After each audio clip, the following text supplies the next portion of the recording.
नमस्कार दोस्तों, मैं हूं प्रवीण साहनी। दोस्तों, 19 जून को बिहार की राजनीति पूरी तरह से बदल गई।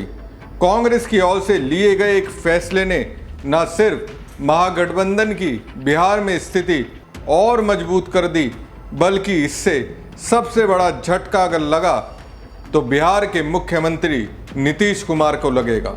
जो छवि नीतीश ने अपने लिए बनाई थी, उस छवि को भूल वोटरों का एक बड़ा वर्ग कांग्रेस की ओर रुख कर जाएगा। कांग्रेस की ओर से या कहें महागठबंधन की ओर से इसका सही तरह से प्रचार किया गया तो यकीनन बिहार के 7 करोड़ 60 लाख वोटर्स में से 3 करोड़ 50 लाख वोटर्सों का एक बड़ा वर्ग कांग्रेस के साथ आ जाएगा। वैसे भी एक सर्वे में बताया गया कि लोकप्रियता के मामले में बिहार के युवाओं ने पीएम मोदी से ज़्यादा कांग्रेस नेता राहुल गांधी को पसंद किया है। अब कांग्रेस की ओर से इस फैसले के बाद तो महागठबंधन के लिए और ही सकारात्मक माहौल बन जाएगा। अब दोस्तों, कांग्रेस ने जो फैसला लिया, उन्होंने उस पर अमल 19 जून को किया। 19 जून बेहद ही खास कांग्रेस के लिए रही। दोस्तों, पिछले कई चुनावों में महिलाएं अहम भूमिका निभाती हुई नजर आ रही हैं। ऐसे में बिहार की नीतीश सरकार राज्य में विधानसभा चुनाव से पहले महिलाओं को अपने पाले में करने की हर कोशिश कर रही है। हालांकि बिहार में महिलाओं की हमेशा से पसंद नीतीश कुमार ही रहे हैं, लेकिन कांग्रेस के इस फैसले के बाद उनका रुझान लोकप्रियता की कसौटी पर राहुल गांधी की ओर और बढ़ेगा। हालांकि नीतीश कुमार महिला वोटर्स को अपने पाले में रखने के लिए तमाम प्रयास कर रहे हैं। नीतीश सरकार की ओर से महिलाओं के लिए अनेक योजना भी लागू की जा रही हैं। इसकी एक बानगी बिहार बजट में भी देखने के लिए मिली थी, जब राज्य सरकार ने बजट में महिलाओं के लिए अपना खजाना खोल दिया। दरअसल साल 2024 के लोकसभा चुनाव में महिला वोटरों ने महत्वपूर्ण भूमिका निभाई थी।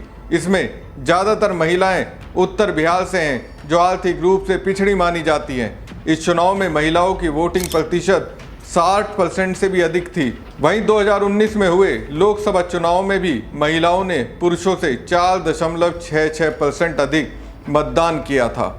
इस वर्ष 55.26% पुरुषों ने वोट किया था। वहीं महिलाओं की वोटिंग प्रतिशत 59.92% थी। दोस्तों, 19 जून यानी आज ही राहुल गांधी का जन्मदिन है।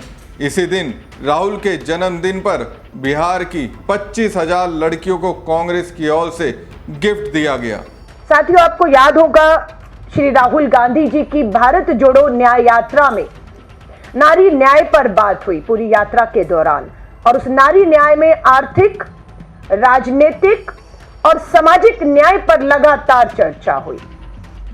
जब हम आर्थिक न्याय की बात करते हैं और उसके साथ सामाजिक न्याय की, क्योंकि मैं बिहार के पूरे दौरे से आ रही हूं, बिहार में जो सच्चाई है उससे नेशनल हमारा जो फैमिली हेल्थ सर्वे है वो भी अनजान है।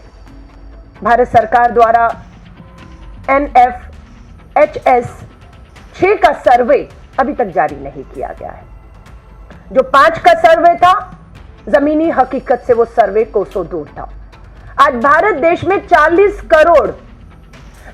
करोड़ महिलाएं हैं, बच्चियां, जिनकी उम्र 11 वर्ष से 49 वर्ष के बीच में है। ये 40 करोड़ हैं और ये सभी माहवारी पीरियड्स में पैड इस्तेमाल करते हैं।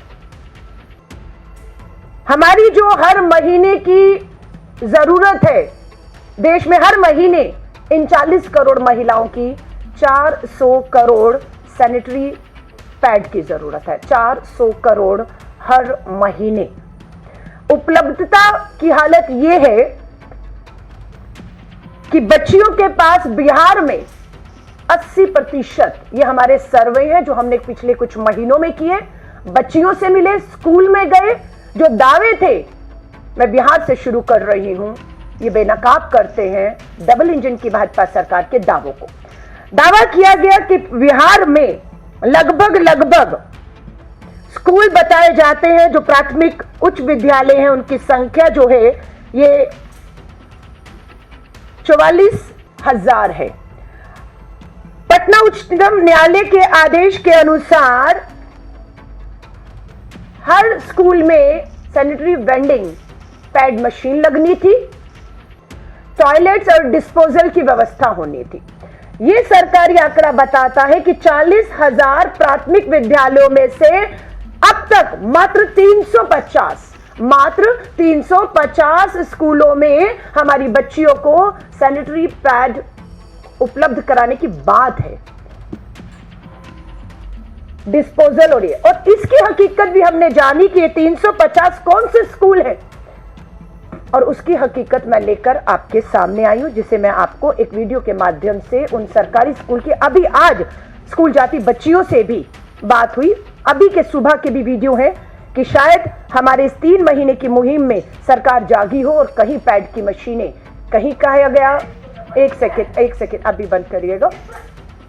इसी के मद्देनजर जो काम सरकार को करना था, बिहार सरकार को, मुझे यह बताते हुए गर्व हो रहा है कि श्री राहुल गांधी जी के नेतृत्व में भारतीय राष्ट्रीय महिला कांग्रेस ने प्रियदर्शनी उड़ान प्रोजेक्ट के तहत आज इस समय भारत में शुरुआती तौर में 3 जगह अपने फंड से सैनिटरी वेंडिंग मशीनें लगाई। वो मशीनों पर आज हमारी कम से कम नहीं 50 बहनों को हमने रोजगार दिया है। बिहार के वैशाली और बिहार के जो है बेगूसराय में और एक दिल्ली में प्रोजेक्ट लगाकर हमने 50 बहनों को घर बैठे बैठे काम और कमाई प्रियदर्शनी प्रोजेक्ट के तहत ऑलरेडी दे दी है। हमारा लक्ष्य है कि हम देश के 50 राज्यों में जो काम सरकार और देश को करना है, अगर नियत हो तो वो काम होते हैं और हम करके दिखा रहे हैं। आज महिलाओं को फ्री हमने सैनिटरी वेंडिंग पैड बनाने की मशीन दी, फ्री प्रशिक्षण दिया। शुरुआती तौर पर 50 से अधिक बहनें काम कर रही हैं, पैड बना रही हैं, कमाई कर रही हैं, और ये पैड हम बेच नहीं रहे। कल श्री राहुल गांधी जी का जन्म दिवस पर बिहार में 25,000 हमारी बेटी और बहनें कपड़ा मुक्त होने जा रही हैं।